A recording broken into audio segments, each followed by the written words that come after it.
वक्रतुण्डमहाकाय सूर्यकोटिसमप्रभनिर्विघ्नं कुरु मे देव सर्वकारेषु सर्वदा शरदिन्दुसमाकारे परब्रह्मस्वरूपिणे वासरापीठे सरस्वती नमोस्तुते। गुरुर्ब्रह्मा गुरुर्विष्णु गुरुदेवो महेश्वरः गुरुसाक्षात् परब्रह्म तस्मै श्रीगुरवे नमः। नमस्ते नारसिंहाय नमस्ते मधुवैरिणे नमस्ते पद्मनेत्राय नमस्ते दुःखहारिणे। उग्रं वीरं महाविष्णुं ज्वलन्तं सर्वतोमुखं नरसिंहं भीषणं भद्रं मृत्योर्मृत्युं नमाम्यहं। कृष्णाय वासुदेवाय हरे परमात्मने प्रणतक्लेशनाशाय गोविन्दाय नमो नमः। गोपालकृष्ण भगवान की जय। सभाय नमः।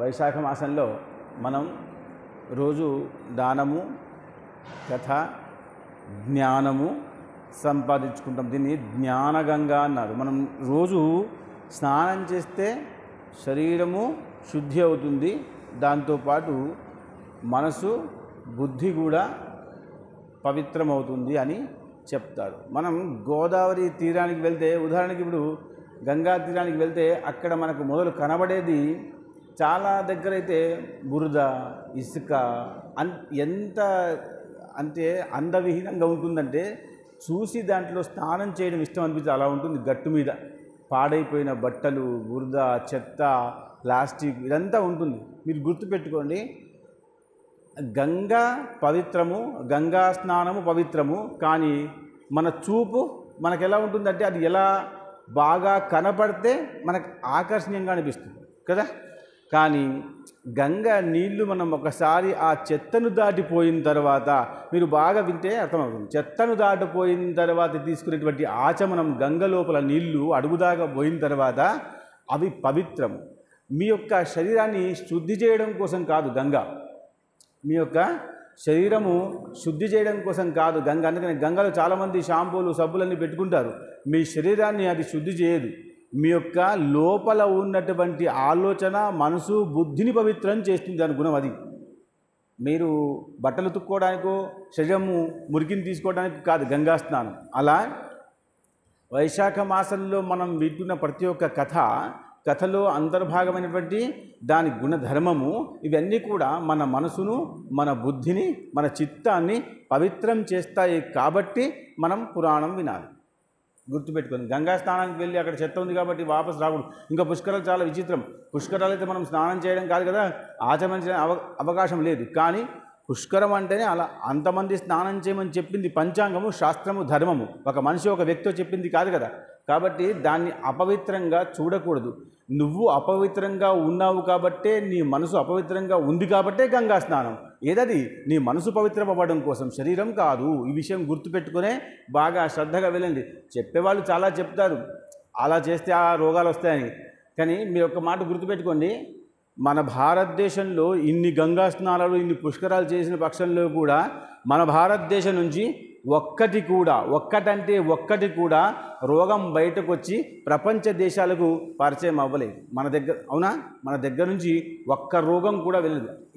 ఎవి వచ్చినా అక్కడి నుంచి, విదేశం నుంచి వచ్చిన అనారోగ్యాలే తప్ప మన దేశం నుంచి ఏ అనారోగ్యము రాలేదు. అది మన భారతదేశానికి, మన గంగకి, మన ధర్మానికి, మనం చేస్తున్నటువంటి భక్తికి ప్రతీక.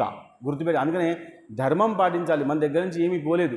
మన దగ్గర నుంచి ఏ కొత్త వ్యాధి వచ్చినా, ఏదొచ్చినా ఎక్కడి నుంచో వచ్చిన రోగాలే. కాబట్టి మనది పవిత్రమైనటువంటి విషయం కాబట్టి పవిత్రంగా ఆలోచించాలి.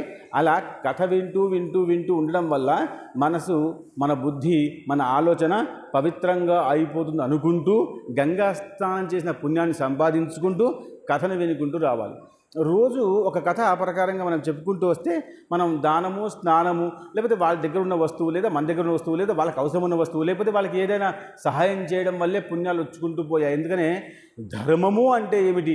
ఈరోజు చూడండి, ఆ కిరాతకుడు నిన్న ఆయన్ని అక్కడి నుంచే మనం విన్నాం. మనం ఎక్కడి నుంచో మాట్లాడుకుంటున్నాం అంటే ఆయన భ్రమిస్తున్నాడు. మాట్లాడుతూ ఉంటే నా యొక్క గురువు శంఖుడు మాట్లాడతాడు, నాకు స్వప్న రూపంలోనో లేకపోతే భాష రూపంలోనో వాణి రూపంలోనో నాకు కనబడతాడు అనేటువంటి విశ్వాసం ఉంది కాబట్టి మాట్లాడుతున్నాడు. కానీ ప్రత్యక్షంగా, అందుకని మీకు రోజు చెప్తూ వస్తాను, బ్రాహ్మడు స్వతహాగా ప్రవచనం చెప్పేటప్పుడు సముఖత కూర్చొని ప్రవచనం వింటే పుణ్యం ఎక్కువ.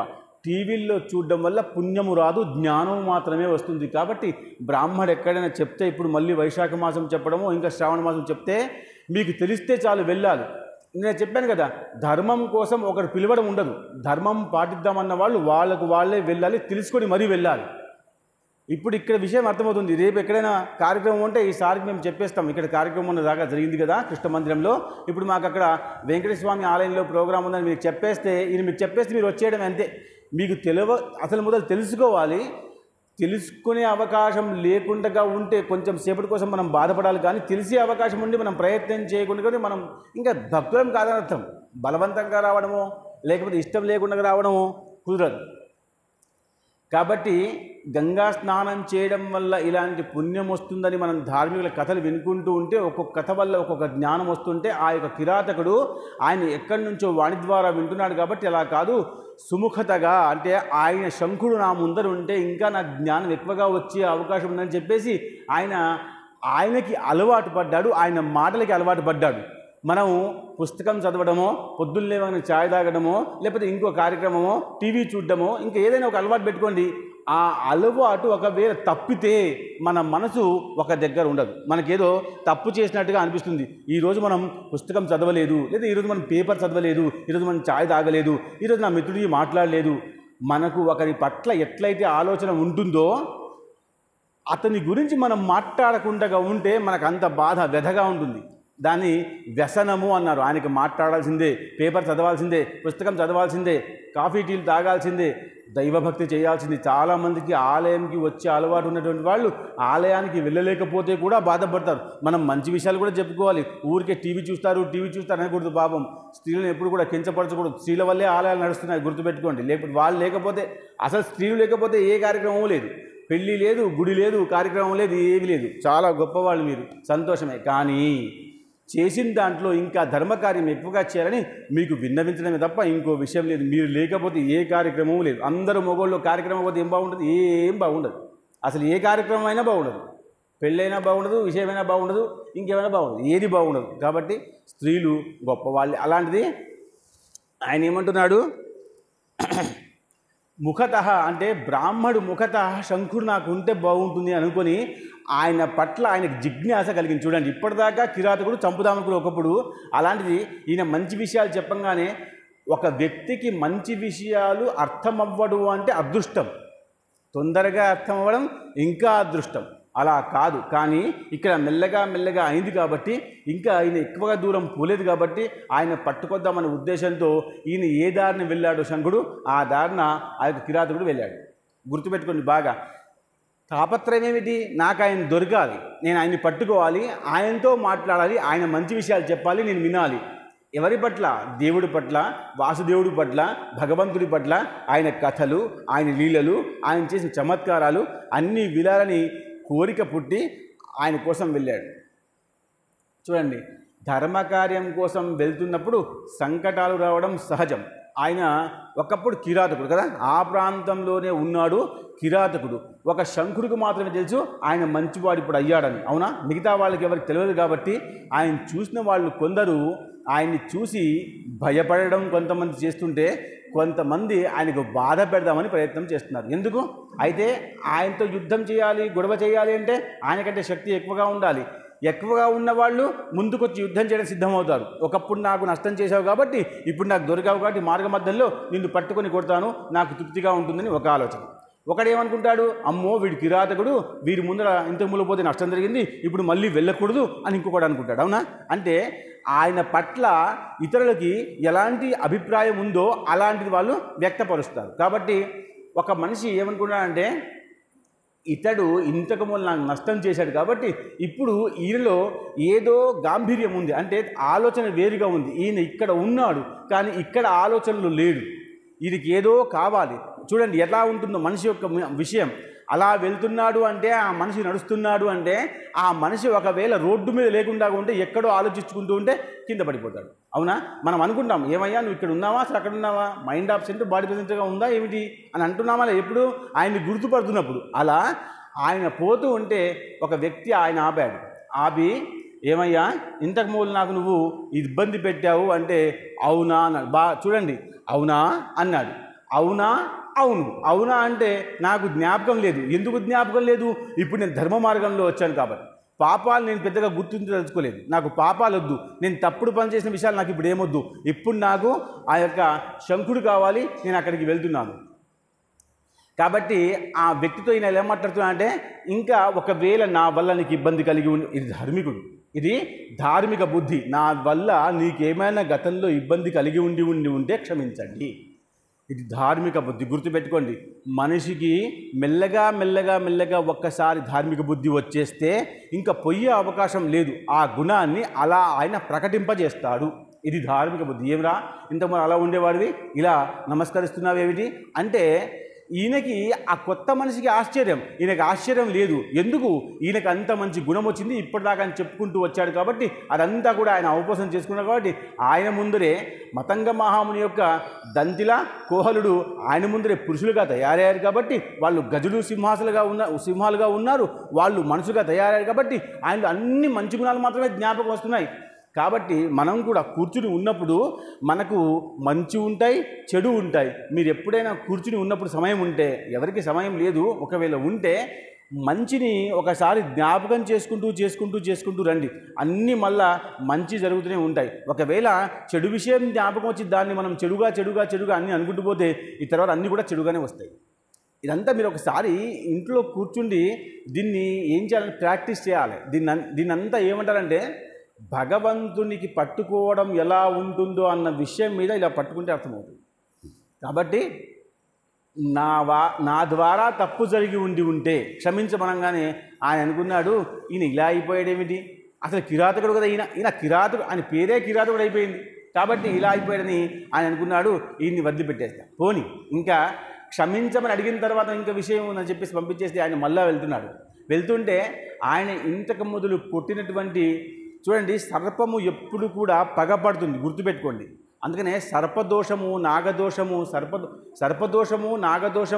కాలసర్పదోషము, ఇలా దోషాలు వస్తాయని జాతకులు చెప్తూ ఉంటారు. అప్పుడప్పుడు గుర్తుపెట్టుకోండి. సర్పము ఎప్పుడు కూడా పగపడుతుంది. మీరు బాగా వినండి, ఈ కథలకు మళ్ళా అక్కడ మీకు అతికిస్తాను. మీకు అక్కడ దాకా అతుక్కునేటట్టుగా మీరు వినండి బాగా. సర్పము ఈయనకు చూసిన తర్వాత ఇంతకు మొదలు ఇతని ద్వారా ఈ సర్పం దెబ్బతిన్న బాగా గుర్తుపెట్టుకోండి. మనం ఇప్పుడు కూడా అంటుంటాం, పామును ఒకవేళ కొడితే అది చనిపోవాలి, ఒకవేళ దెబ్బ తగిలి అది పారిపోయిందా పగ రెట్టింపు అవుతుంది. ఇవన్నీ సత్యాలు, ఇవన్నీ నిజాలు. మనం ఇప్పుడు పట్టుకోము, పెద్దగా సర్పం అంటే భయం లేదు. ఎందుకంటే మనం కాశీకో, త్రయంబకేశ్వర్కో, గయకో వెళ్తే, కాళహస్తికో వెళ్తే అక్కడ ఒక 10,000 ఇచ్చేస్తే సర్పదోషం వెళ్ళిపోతుంది కదా. అలా సర్పదోషం వెళ్ళిపోదు. నా మాట బాగా, అలా వెళ్ళిపోదు. నీ కర్మ అయిపోవాలి, నీ ప్రకారంగా, నీ నక్షత్రానుసారంగా, నీ జాతకానుసారంగా నువ్వు చేసిన తప్పులు క్షమింపబడాలి. అప్పుడు సర్పదోషం పోతుంది, అప్పటిదాకా పోదు. అప్పుడు మనం సర్పాన్ని పిలిచి, ఏ సర్పం ద్వారా దోషం వచ్చిందో ఆ సర్పానికి మనం మంత్రం ద్వారా పిలిపించి అక్కడ స్థాపితం చేసి ఆ బ్రాహ్మడు మంత్రం చెప్పి, అసలు ఈయన వల్ల తప్పు జరగడానికి ఇది కారణము అని చెప్తే అప్పుడు ఆ సర్పం ఒప్పుకుంటే అప్పుడు దోషం పోతుంది. ఇదంతా సాధ్యమా స్వామి అంటే సాధ్యమే, ఈరోజు కూడా సాధ్యమే. కానీ మనం కలహంగా చేసేసుకుంటున్నాం కాబట్టి, వాస్తు, ముహూర్తము, నక్షత్రము, గ్రహము ఏం లేసుకోకుండా చేసుకుంటున్నాం కాబట్టి కొందరికి పోవట్లే. అసలు సత్యాంశం వ్రతం చేస్తేనే మనకు అన్ని లాభాలు జరగాలి. శ్రద్ధ లేదు కాబట్టి, మనం శ్రద్ధగా చేయట్లేదు కాబట్టి ఆ గుణాలు, ఆ ధర్మాలు మనకు అవపోసం అవ్వట్లే. కాబట్టి ఆ సర్పం అడ్డం వచ్చి ఒకప్పుడు ఈయన ద్వారా ఆ సర్పానికి దెబ్బ తగిలింది కాబట్టి, ఈయన కట్టే వాళ్ళు దెబ్బ తగిలింది కాబట్టి అది పగగా ముందుకు వచ్చింది. గుర్తుపెట్టుకోండి, పగగా ముందుకు వచ్చింది, బుస కొడుతుంది. పిల్లి మనకు కుడి నుంచి ఎడమకు వెళ్ళిపోతే ఒక దోషం ఉంది, ఎడమ నుంచి కుడికి వెళ్ళిపోతే ఒక దోషం ఉంది, ముందు నుంచి వస్తే ఒక దోషం ఉంది. పిల్లైనా, గాడిదైనా, కాకైనా, గుడ్లగూబైనా ఇట్లా విషయాలు ఉన్నాయి. మనం మళ్ళా శాస్త్రంలో ఎప్పుడు చెప్పుకుంటే మనం చెప్పుకుందాం, కానీ వినిపెట్టుకోండి. అంటే ఇలాంటివి ఉన్నాయా లేవా? ఉన్నాయి. దీన్ని పట్టుకోవాలి, నమ్మాలి. కానీ దీనివల్ల ఖచ్చితంగా అరిష్టమే అవుతుందని అనుకోకూడదు. మీరు పులి స్టాప్ వరకు వినండి, మళ్ళీ మధ్యలో స్వామి ఇదంతా ఉందన్నాక మేము భయపడుతున్నామంటే కుదరదు. ఇవన్నీ పాటించాలి, కానీ భయపడకూడదు. ఎందుకు మీరంటే మీరు కృష్ణ భక్తులు కాబట్టి. కృష్ణ భక్తులకు దోషాలు లేవు. మీకు అర్థమవుతుందా? కృష్ణ భక్తులకి దోషాలు లేవు. ఆయన చూసుకుంటాడు అంతే. నువ్వు వెళ్ళటానికి కారణం ఆయన, అది రావడానికి కారణం ఆయన. నువ్వు కృష్ణ భక్తుడు కాబట్టి నేను తీసేసుకుంటాడు. పోతూ ఉన్నవాడు ఒకవేళ రోడ్డు మీద పడ్డవాడు మా వాడైతే, మా ఊరి వాడైతే, నా పరిచయస్తుడైతే నేను తీసుకొని హాస్పిటల్లో అడ్మిట్ చేస్తాను. నాకు సంబంధం లేకుండా ఉన్నటువంటి వ్యక్తి అయితే కొంచెం జాలి వస్తుంది, కానీ పెద్దగా మనం తీసుకోము. పట్టుకోవడము, వేసుకోవడము, కార్లు తీసుకోపోవడము, ఫోన్లు ఏం చెయ్యం. ఎందుకది మనకు సంబంధించిన వాడు కాడు కాబట్టి. మనమందరం కృష్ణ భక్తులం కాబట్టి కృష్ణుడు మనల్ని ఎప్పుడైనా ఆపద రాకుండా చూస్తాడు. ఒకవేళ ఆపద వస్తే కాపాడతాడు. మొట్టమొదటి విషయం మీదనే ఉండాలి, ఆపద రానివ్వకుండా చూస్తాడు. అలా ఆ సర్పం అడ్డం వచ్చింది. అడ్డం వచ్చిన తర్వాత కిరాతకుడు అన్నాడు, చూడండి అందరికీ కూడా క్షమాపణ అడుగుతున్నాడు. నా వల్ల తప్పు జరిగి ఉన్నటువంటి క్షమించండి. నేను ఎక్కడికి వెళ్తున్నాను? శంఖుడి దగ్గరికి వెళ్తున్నాను. ఆ శంఖుని దొరకపట్టుకోవాలి, ఆయన దేవుడి కథలు చెప్పాలి, నేను వినాలి. ఇప్పుడు నాకు అదే ఉంది. సర్పమంది అలా కాదు, నేను ఒకసారి పగగా పట్టుకున్నానా, పట్టుకోవడమే. మీకు ఒక కథ తెలుసు కావచ్చు. సింహము ఆ ఆవును పట్టుకుంటూ ఉంటే ఆ ఆవు అంటుంది, కాదు నాకు ఇంట్లో చిన్న పిల్ల ఉంది, అక్కడికి వెళ్ళి పాలిచ్చి వస్తాను, అప్పటిదాకా నువ్వు ఓపిక పట్టు అంటే ఒకసారి పంపిస్తాడు, ఒకసారి పంపించాడు. ఒక కథలో పంపిస్తారు, ఒక కథలో పంపించారు. కానీ ఆవుకు మాత్రం పులి పంపించింది, ఇది నిజం. అలా పంపిస్తే అది ఇంటికి వెళ్ళి ఆ లేగదుడికి పాలిచ్చి మళ్ళీ వచ్చి నన్ను చంపమంటే ఈ వెళ్ళి వచ్చే సమయంలో ఆ పులికి గుణము, ధర్మము, దైవం అంటే ఏమిటో అర్థమవుతుంది కాబట్టి ఆ ఆవును క్షమిస్తుంది. గుర్తుపెట్టుకోండి, సమయం పోవాలి, కొంచెం సేపు సమయం పోతే క్షమించు. అలా ఈయన ఏమన్నాడంటే ఇప్పటి కోసమైతే నన్ను క్షమించు. బాగా వినండి, సర్పానికి ఏమిటాడైనా, ఇప్పటి కోసం నన్ను క్షమించు. నీకు ఎప్పుడైతే నా మీద పగ తీర్చుకోవాలనిపిస్తుందో ఆ సమయం నేనే నీకు చెప్తాను, అప్పుడు నన్ను వచ్చి పట్టుకో. నీలో ఉన్నటువంటి పగ పోవాలి అంటే నువ్వు నన్ను శిక్షించాలి. ఒకసారి శిక్షించావా నీలో ఉన్న పగ తగ్గిపోతుంది, నా మీద ప్రేమ వస్తుంది. అవునా? కోపం వచ్చిన వాడికి ఏం చేస్తాం? చెంపదెబ్బ పెట్టేస్తే అక్కడ ఏం కాదు, అంటే ఈయనలో ఉన్నటువంటి కోపం వెళ్ళిపోతుంది. మనిషిలో ఉన్నటువంటి కోపము వెళ్ళిపోవాలి. కాబట్టి నువ్వు నన్ను క్షమించు. ఎప్పుడైతే అవసరం ఉంటుందో, ఎప్పుడైతే అవకాశం ఉందో అప్పటిదాకా నా మీద నమ్మకంతో నన్ను వదిలిపెట్టు. ఇప్పుడు నన్ను ఏం చేయకు, నేను భగవత్ కథ వినాలి అని చెప్తే సర్పం అనుకుంది. చూడండి, కథ ఉంది కాబట్టి చెప్పు. సర్పం ఏమనుకుంటుందంటే నిన్ను క్షమించడం కుదరదు. ఎందుకు? నువ్వు కిరాతకుడు కాబట్టి. సరేనా? ఎందుకంటే నీ గుణం నాకు తెలియలేదు కదా. అలాంటప్పుడు ఒక్కసారి నాతో రా అంటే నేను శంఖుడి దగ్గర నీకు తీసుకెళ్తాను. అక్కడ తీసుకెళ్తే అక్కడ ఆయన ఏం చెప్తాడో ఒక బ్రాహ్మడి మాట విన్న తర్వాత ఒక సాక్షి ఉండాలి కదా. అందరూ దొంగలైతే ఏం చేద్దాం? ఒక వ్యక్తి మీద విశ్వాసం పెడతాం, నేను ఆయనకు డబ్బులు ఇవ్వాలి, ఈసారిని అడ్డం పెడతాం అంతే. ఈసారి మంచోడా కాదన్న విషయం దేవుడు ఎరుగు, సమయం ఎరుగు, అంతే కదా. కాబట్టి ఒక వ్యక్తి అయితే మనం సంతకం తీసుకొని పెట్టుకుంటాం. అలా నువ్వు శంఖుడి వరకు రావయ్యా, నీకు విషయం చెప్తానంటే సరే అని చెప్పేసి అలాగెలాగో అక్కడి దాకా వెళ్ళారు. వెళ్తే శంఖుడు నడుస్తూ ఉన్నాడు. శంఖుడికి ఇక ఎక్కడికి వెళ్ళాలి? గోదావరి తీరానికి వెళ్ళాలి కదా. నడుస్తూ ఉన్నాడు. అప్పుడే ఈయన పిలిచాడు, అయ్యా మహానుభావ, బాగా గుర్తుపెట్టుకోండి, పెద్దవాళ్ళకి పిలిచి ఆపి అతిథి సత్కారం చేస్తే ఎంతో పుణ్యం వస్తుంది. అందుకనే వెళ్ళిపోయే వాళ్ళకి దీళ్ళు ఏమంటారంటే, మన ఇంటి ముందర నుంచి ఒకవేళ వాళ్ళు గోదావరి తీరానికో లేకపోతే క్షేత్రానికో, తీర్థక్షేత్రమో పుణ్యక్షేత్రమో వెళ్తుంటే పిలిచి మరీ వాళ్ళకి అద్దెపాద్యాలు ఇవ్వాలి. చాలామంది ఇప్పుడు మీకు కనబడుతూ ఉంటారు, వారు జెండాలు పట్టుకొని పాండురంగ యాత్ర అని, హనుమాన్ యాత్ర అని, అయ్యప్ప యాత్ర అని వాళ్ళు వెళ్తుంటారు. వాళ్ళను గౌరవించండి. గొప్ప పని, అంతకంటే అసలు మనం వెళ్ళినట్టే అక్కడికి, అంత గొప్ప పని అది. మనకు ఇప్పుడు ఎలా ఉంటుందంటే, అందుకనే ధర్మశాస్త్రం ఎలా వినిపెట్టుకోవాలంటే ఇప్పుడు అలా చేసేవాళ్ళు కూడా తప్పుడు విషయాలు చేస్తున్నారు. కొంచెం వచ్చింది ఇప్పుడు సిగ్నల్స్ మీద వాళ్ళు అయ్యప్ప బట్టలు వేసుకొని భిక్ష వేసుకుంటున్నారు, కానీ వాళ్ళు నిజమైన భక్తులు కాదని మనకు మళ్ళా తేలుతుంది. సాయంత్రం బట్టలు విప్పేసుకుంటారు, మళ్ళీ పొద్దున్న నల్ల బట్టలు వేసుకుంటారు, ఇలా చేస్తున్నారు. కొంతమంది అలాంటి వాళ్ళు ఉంటారు. కానీ కొంతమంది కోసం అంతమందిని అనుమానించకూడదు. కొంతమంది కోసం అంతమందిని అనుమానించకూడదు. అనుమానిస్తే నీకు సరైన వ్యక్తి దొరకలేదు, సరైన మార్గం దొరకలేదు, సరైన గుణం లేదు, లేదా సరైన ఆలోచన లేదు, మనకి అర్థమవుతుంది. ఈ ఇద్దరు ఆ యొక్క శంకుడి దగ్గరికి వెళ్ళారు. శంకుడిని పిలిస్తే శంకుడు ఆగిపోయాడు. అక్కడ ఆగిపోయిన తర్వాత వీళ్ళు మాట్లాడుకుంటున్నారు, అయ్యా మీరు వెళ్ళిపోవడం ఇప్పుడే వద్దు. మన మాట వినండి, మీరు వెళ్ళిపోవడం ఇప్పుడే వద్దు. నాకు ఇప్పుడు మీరంటే బాగా ఇష్టం అనిపిస్తుంది. నాలాంటి కిరాతకుడిని మార్చి మీరు వెళ్ళిపోవడం కుదరదు. నేను అనుకున్నాను మీరు వెళ్ళిపోండి, నాకు నేను ఏ తులసి పత్రమో బిల్వపత్రమో వేసి పుణ్యాన్ని సంపాదించుకుంటా అనుకుంటున్నాను. కానీ నాకు అన్ని అనుమానాలే. కాబట్టి దయచేసి మీరు ఇంకా కొంతకాలం నా కోసం ఉండండి అంటే ఆయన చూడండి, ఒక మంచి వ్యక్తికి ఇంకొక మంచి వ్యక్తి మంచిగా అవుతాడు అంటే ఎంతో సంతోషం. ఒక మంచి వ్యక్తికి ఇంకో చెడు వ్యక్తి మంచిగా అవుతాడు అంటే ఆయనకి ఎంతో సంతోషం. ఇప్పుడు నిన్న ఒకసారి చెప్పారు, ఒక అమ్మాయి ఇక్కడ గీతాబోధ ఏమో చేస్తుంది, పాఠం చెప్తుంది. ఆమెకి ఎంత ఉత్సాహమో చెప్దామని రావట్లేదు, బాధపడుతుంది. కానీ ప్రయత్నం చేస్తుందా లేదా? ఆమెకు అదో సంతోషం చెప్పాలని, కానీ రావట్లేదు. మంచి పనికి రారు, బాధపడకూడదు, కానీ ప్రయత్నం మాత్రం సాగించాలి. అలా శంకుడు ఆగిపోయాడమ్మా, కిరాతకుడు లాంటి వాడు నా మాట వినడం కోసం నన్ను ఆపుతున్నాడు అని సంతోషిస్తున్నాడు. నా మాట అతని దగ్గర వరకు పోతే చాలు, నా మాట అతనికి అర్థమైతే చాలు, నా బాధ ఏంటో అర్థమైతే చాలు, దేవుడు అంటే ఏంటో నేను చెప్తుంటే ఆయన వింటుంటే చాలు. ఇది గొప్ప విషయం ధర్మకార్యంలో. కాబట్టి అక్కడ ఆపి ఈ పాముతో మాట్లాడితే, అయ్యా ఒక్కసారి ఈ సర్పానికి నా విషయం చెప్పండి, నేను మీ మాటలు విని ఎంత మారానో అని చెప్తే వినట్లేదు. నాకు వచ్చేటప్పుడు ఒక వ్యక్తి కలిశాడు, ఆయనకు కూడా ఇంతకుముందు అన్యాయం చేసిన వాడిని, కానీ ఆయన నన్ను క్షమించాడు, ఇది నన్ను క్షమించట్లేదు అంటే అప్పుడు ఆ బ్రాహ్మడు ఆ సర్పాన్ని చూసి కళ్ళు మూసుకొని చూస్తే దీనికి గత జన్మ, పూర్వజన్మ, ఈ జన్మలో పాపపుణ్యాలన్నీ కూడా ఉన్నాయి. కాబట్టి ఆ సర్పానికి ఒక్క నిమిషం కోసం నీళ్లు చల్లి మాట్లాడుతున్నాడు శంకుడు. ఏమని?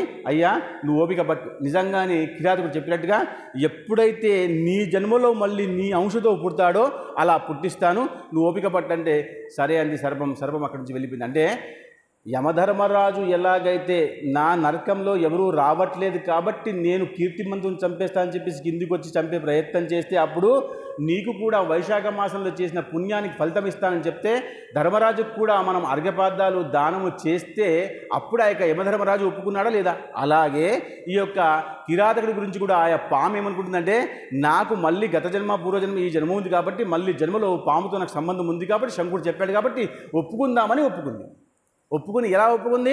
నాకేదో లాభం జరిగే అవకాశం ఉంది కాబట్టి క్షమించాడు. అప్పుడు శంకుడికి మళ్ళీ ప్రశ్న వేసి, అయ్యా అసలు ఏమిటి అదంతా?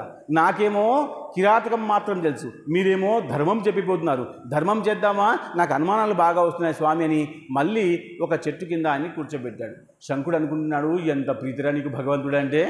చూడండి, భగవంతుడు అంటే ప్రీతి కలగాలి అంటే పూర్వజన్మ సుకృతమే ఉండాలి. పూర్వజన్మ సుకృతం లేకపోతే భగవంతుడి ప్రీతి రాదు.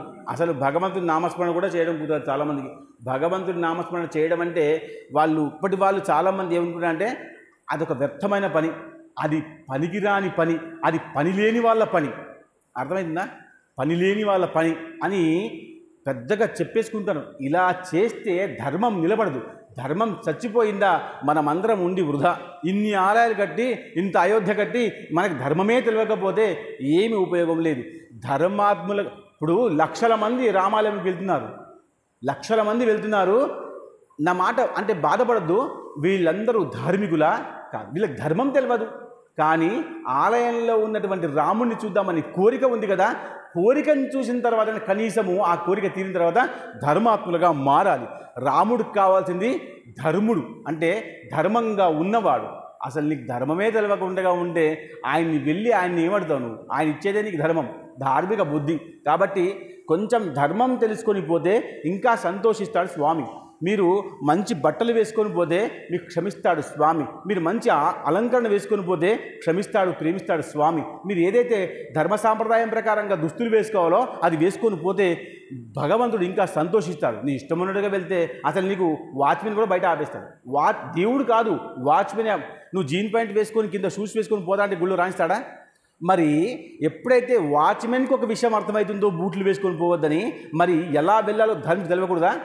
మంచి పచ్చుబట్ట వేసుకొని పోవాలి, మంచి బట్ట వేసుకొని, పట్టుబట్ట వేసుకొని, తిలకం ధరించి, అసలు ధోతి కట్టుకొని ఎందుకు పోవాలి అంటారంటే ఆలయాల్లోకి ఎప్పుడు కూడా ధోతి అఖండంగా ఉంటుంది కాబట్టి, అఖండంగా ఉన్నటువంటి వస్తువు పరమాత్మకి పనికొస్తుంది. గుర్తుపెట్టుకోండి. ప్యాంటు షర్టు కుట్టుకోవడం అంటే చింపడం అనేటువంటిది పనికిరాదు, భగవంతుడి దగ్గర అతికించడమే. కాబట్టి అఖండంగా ఉన్నటువంటి విషయం ఇవ్వాలి. అందుకనే ధోతి కింద అఖండంగా ఉంటుంది ఎప్పుడు కూడా. కానీ కనీసంలో కనీసం షర్టు 3 ముక్కలు చేసి చేస్తారు కాబట్టి కనీసం షర్ట్ అయినా విప్పి లోపలికి రమ్మంటారు. షర్టు మాత్రమే ఎందుకు విప్పమంటారంటే అసలు ప్యాంటు కూడా విప్పాలి. ఎవరికి అవకాశం లేదు కాబట్టి ఎంత అయితే అంత ధర్మాన్ని పాటించేటువంటి విషయం చేస్తారు కాబట్టి కనీసం షర్ట్ అయినా విప్పండి అయ్యా అంటారు కాబట్టి షర్టు విప్పిపోతారు. చాలామందికి ఎలా చేస్తారంటే అసలు ఎంతో దేవుడి మీద నేను రుణం చేస్తున్నాను, అసలు దేవుడి కోసం షర్టు విప్పుతున్నాను. అసలు షర్టు విప్పడం ఏంటి? పరమాత్ముడిని పుట్టించింది నగ్నంగా, పరమాత్ముడు తీసుకుపోయేది నగ్నంగా. అలా అని నగ్నంగా ఉండమని చెప్పట్లే. నగ్నంగా ఉండే వాళ్ళు చాలామంది ఉన్నారు. నేను చెప్పాను, అఘోరాలందరూ నగ్నంగా ఉంటారు, దిగంబరులు నగ్నంగా ఉంటారు. అసలు ఋషులు మునులు పెద్దగా అసలు రమణ మహర్షి ఎప్పుడు బట్టలు వేసుకోలేదు. మీరు నా మాట బాగా వినాలి. అలా అని మనమందరం అలా ఉందామా? మనం ఉండకు. ఎందుకు? మనకు సంసారం అనే విషయం ఉంది కాబట్టి వాళ్ళ సంసారాన్ని వదిలిపెట్టేశారు కాబట్టి. కానీ వాళ్ళలో ఉన్న గుణం చూడండి, వాళ్ళు వదిలిపెట్టేశారు. దిగంబరుడు అంటేనే అంత, నాకేం వద్దు, వస్త్రం కూడా వద్దు, భగవంతుడు ఇచ్చినటువంటి గాలి తగిలితే చాలు నాకు. మీరు బట్టలు వేసుకుంటే భగవంతుడు ఇచ్చినటువంటి గాలి తగలదు, భగవంతుడు వేసిన సూర్యరశ్మి మాకు తగలదు. కాబట్టి భగవంతుడు ఇచ్చినటువంటి పంచభూతాలు మనకు తగులుతూ ఉండాలి. మన శరీరమే పంచభూతాలతో తయారైంది కదా. ఆ శరీరానికి పంచభూతాల స్పర్శ ఉంటేనే కదా అది గట్టిగా ఉండేది. మీరు చూడండి, దిగంబరంగా ఉన్నటువంటి వాళ్ళు గట్టిగా ఉంటారు.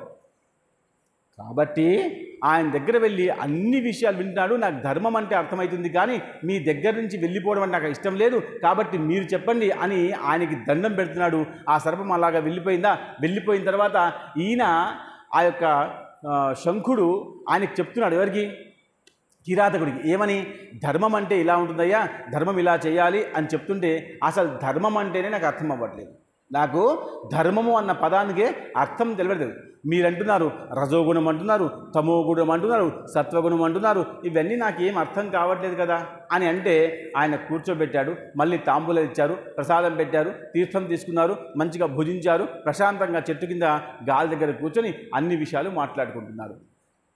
సర్పం వెళ్ళిపోయిన ఆనందం ఉంది ఆయనకి, కిరాతకుడికి. ఆ యొక్క వ్యక్తి వెళ్ళిపోయాడు, క్షమించాడు. అంటే కిరాతకుడిగా ఉన్న పక్షంలో కూడా, ఒకప్పుడు నేను వాళ్ళు శిక్షించిన పక్షంలో కూడా ఇప్పుడు నా మీద శిక్ష వేసి నన్ను కొట్టే ప్రయత్నం చేస్తూ కూడా చేసి వాళ్ళు గెలవలేదు కదా. వాళ్ళు ఏమాత్రం గెలవలేదు. ఎలా గెలవలేదు అంటే ఆయన ఏం చేయలేకపోయాడు కదా. ఆ పాము ఏం చేయలేదు, ఆ వ్యక్తి ఏం చేయలేదు. కాబట్టి సంతోషించి ఆయన దగ్గర అంటే నాలో ఇంత మార్పు వచ్చింది, నేను ఇంత ధార్మికునయ్యాను అని ఆలోచనతో అలా కూర్చున్నాడు ఆయన దగ్గర. కాబట్టి ధర్మాన్ని పాటించడం వల్ల ఎంత లాభం జరుగుతుందో తెలియకుండగానే కిరాతకుడికి అర్థమైంది. ఈయన అన్నాడు, అసలు ధర్మం అంటే ఏమిటో మళ్ళీ చెప్పండి అంటే అప్పుడు శంకుడు చెప్తున్నాడు, అయ్యా రజతమ సత్వగుణాలని 3 గుణాలు ఉన్నాయి. బాగా వినండి, ఇది అంతా ధర్మం, వైశాఖమంతా ధర్మమే. కాబట్టి రజ తమ సత్వగుణాలని 3 గుణాలు ఉన్నాయి. దీంట్లో సత్వగుణము అంటే వాళ్ళు శారీరకంగా బాగుండి మానసికంగా బాగుండి వాళ్ళు ఎవరికి కూడా దుష్టత్వం చేయకుండా, అపకారం చేయకుండా, ఉపకారం మాత్రమే చేస్తూ సాత్విక ఆహారం తీసుకుంటూ దేవుడు భజన చేసుకుంటూ పుణ్యాల్ని మాత్రమే సంపాదించుకుంటూ ఉంటారు. వీళ్ళు సాత్వికులు అంటే సత్వగుణం ఉన్నటువంటి వాళ్ళు అని చెప్పారు. సరే అన్నాడు. రజోగుణము అంటే స్వామి అంటే, రజోగుణము అంటే వీళ్ళు రాజసులు. వీళ్ళకి పుణ్యము తెలుసు, పాపము తెలుసు. కొంచెం పుణ్యం చేస్తారు, పాపం చేస్తారు. పుణ్యం చేసి స్వర్గానికి వెళ్తుంటారు, పాపం చేసి నరకాలకు కూడా వెళ్తుంటారు. వీళ్ళు మాంసభక్షణ చేస్తారు, వీళ్ళు అటు భోజనం చేస్తారు, సాత్విక ఆహారం తీసుకుంటారు, మాంసభక్షణ చేస్తారు. వీళ్ళకి 2 కూడా అతీతమే, 2 కూడా చేస్తుంటారు కాబట్టి వీరు రజోగుణులు. ఇంకోళ్ళు ఉన్నారు, వీరు తామసులు, తమోగుణము. వీళ్ళకి ఎప్పుడు కూడా మాంసాహారము కావాలి, తప్పుడు మాట్లాడడం కావాలి, వేశ్యా సాంగత్యం కావాలి, అబద్ధాలు మాట్లాడతారు. కొంతకాలం తర్వాత అందరినీ కూడా అదే వృత్తిలో తీసుకొచ్చి ఒక్కడికి చెడు గుణం ఉంటే ఆ చెడు గుణాన్ని వాడు 10 మందికి పంచిపెడతాడు. ఒక్కడి దగ్గర మంచి గుణం ఉంటే 10 మందికి చెప్దామంటే ఆ 10 మంది రారు. కానీ చెడ్డవాడి దగ్గరికి 10 మంది అప్పుడే వచ్చేస్తారు, ఆయన చెప్దామనే లోపే వచ్చేస్తారు. కాబట్టి ఆ చెడ్డవాడికి 10 మంది అప్పుడే కలిసి వాళ్ళందరూ కూడా పాడు చేసి అందరినీ కూడా పాపాల్లో తీసుకొస్తాడు. కాబట్టి వాడు తామసుడు. కాబట్టి వాడు ఎప్పుడు కూడా నరకంలోనే ఉంటాడు. ఏం తినాలో, ఎప్పుడు తినాలో, ఎలా తినాలో, ఎలా మాట్లాడాలో ఆయనకు అర్థం కాదు. అంటే శంఖుడు చెప్తూ ఉంటే ఆ కిరాతకుడు వింటూ ఉన్నాడు. ఒక విషయం ఉంది, మీరు బాగా వినండి. అసలు ఎప్పుడు కూడా భోజనం చేసే విషయంలో మనం సత్వగుణాన్ని తీసుకుంటూ ఉండాలి. ఎప్పుడు కూడా మంచి భోజనం తీసుకోవాలని శాస్త్రం చెప్పింది మనకు. అందుకని ఉపవాసము, ఏకాదశి, నిలాహారము, ఫలాహారము అన్నీ మనకే ఉన్నాయి. ఇవన్నీ జంతువులు లేవు. కానీ జంతువులు తమ యొక్క కర్తవ్యాన్ని అసలు ఎలా నిర్వర్తిస్తాయంటే మనుషులకి సిగ్గు వచ్చేటట్టుగా ఉంటాయి. అవి ఒక ఆవుకి మీరు ఉపవాసంగా 15 రోజులు ఉంచండి, 15 రోజులు ఉంచండి, దాని ముందర మాంసం వేయండి, తింటుందా? అసలు ఆవు మాంసం తింటుందా? ఆకలి బాగా అయిపోయింది కాబట్టి మాంసం వేసి తింటుందా? ఒక పులికి 15 రోజులు ఉపవాసం ఉంచి దాని దగ్గర పచ్చగడ్డి వేస్తే తింటుందా? తినదు. ఆవు అలా పాటిస్తుంది, సింహం అలా పాటిస్తుంది. కానీ మనిషి ఏమైనా తింటాడు, ఎప్పుడైనా తింటాడు. మనం తినం మాంసం, కానీ మీరు భక్తులు కాబట్టి తినరు. కానీ చాలామంది మాంసం తిని తిని తిని అసలు కుప్పలు కుప్పలుగా బొక్కలు తయారైపోయాయి బయట. అన్నీ అబద్ధం, అసలు ఏది మంచిది కాదు. అసలు నిన్న కూడా నేను వార్తల్లో చూశాను, అసలు మాంసంని తప్పుడుగా తయారు చేసి ఫ్రిడ్జ్లో ఉంచి ఇచ్చి మీకు అనారోగ్యం ఇస్తుంటే వాళ్ళకి డబ్బులు ఇచ్చి మరీ కొనుక్కుంటున్నాం అనారోగ్యాన్ని. ఈ గుణం మంచి గుణం కాదు. చేస్తున్నారు అందరూ. మనకి ఒకటి లేదు. చూడండి, మాంసం తినేటువంటి వాళ్ళకి భగవంతుడే సృష్టించాడు, వాళ్ళకి గోర్లు ఇచ్చాడు కదా. పులి కానీ, పిల్లి కానీ, సింహం కానీ ఇలాంటి మాంసం తీస్తాయి. కాబట్టి శరీరం నుంచి మాంసం తీయాలి కాబట్టి గోర్లు ఉండాలి కదా.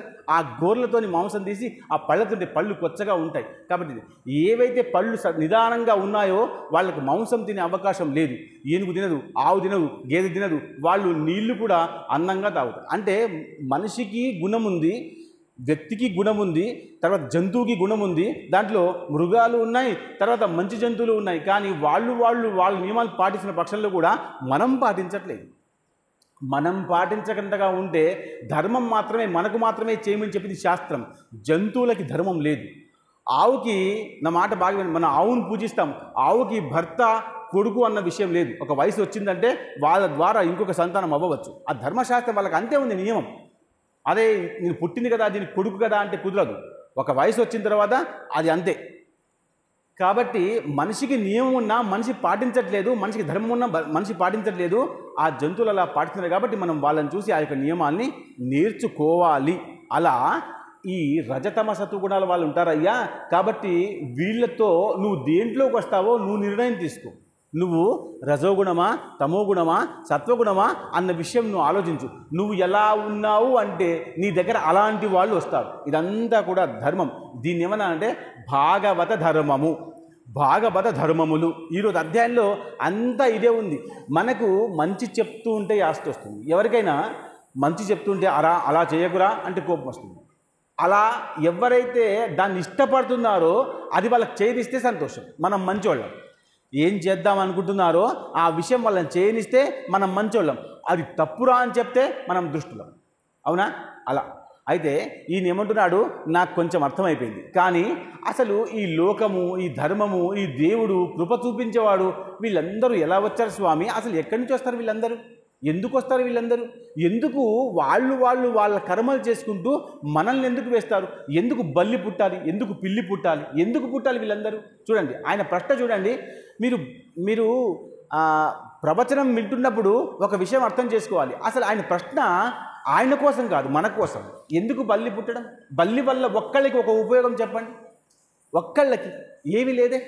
కంచిలో వెళ్ళి బల్లి ముట్టి రావాలి, కంచిలో వెళ్తే బల్లి ముట్టి రావాలి, దోషం పోవాలి కాబట్టి. మరి దానికి జన్మ ఉంది. చిన్న పురుగులు, ఎన్నో పురుగులు పడుతుంది. ఎందుకు పురుగులు? 84 లక్షల జీవరాశులు ఎందుకు అసలు? ఒక మనిషి ఉంటే చాలుగా. మనిషికి కావాలి ఒక ఆవు, పాలు కావాలి కాబట్టి ఒక ఆవు ఉంటే చాలుగా. ఒక గొర్రె ఉంటే చాలు, బట్టలు కావాలి కాబట్టి కదా.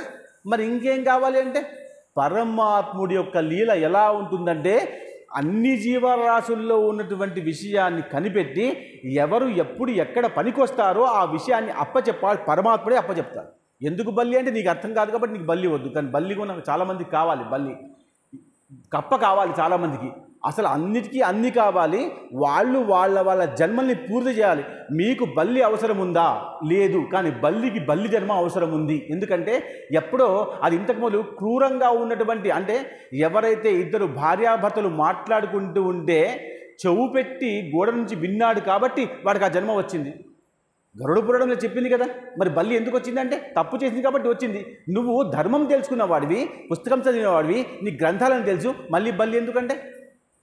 కుక్క ఎందుకంటే? కుక్క జన్మ ఎలా వస్తుంది?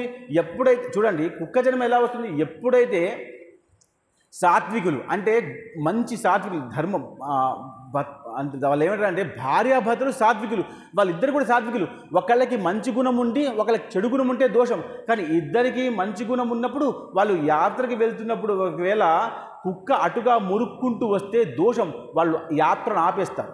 కుక్క మురుక్కుంటూ వస్తే యాత్ర ఆపేయాలట. ఇప్పుడు మనం ఆపట్లేదు, మనకి చెప్పాను కదా మనకి ఇష్టం, మనం ఏమి ఆపకూడదు. అలా మురుక్కుంటూ వస్తే ఆపేయాలట. అలా నువ్వు 2 సార్లు ఆపావు కాబట్టి కుక్క జన్మ వచ్చింది. కుక్క జన్మ ఆపడం అంటే దేన్ని ఆపడం? ఇప్పుడు నువ్వు ధర్మాన్ని ఆపుతున్నావు, వాళ్ళు ఎక్కడికి వెళ్తున్నారు? యాత్రకి వెళ్తున్నారు, అంటే మంచి పనికి వెళ్తున్నారు.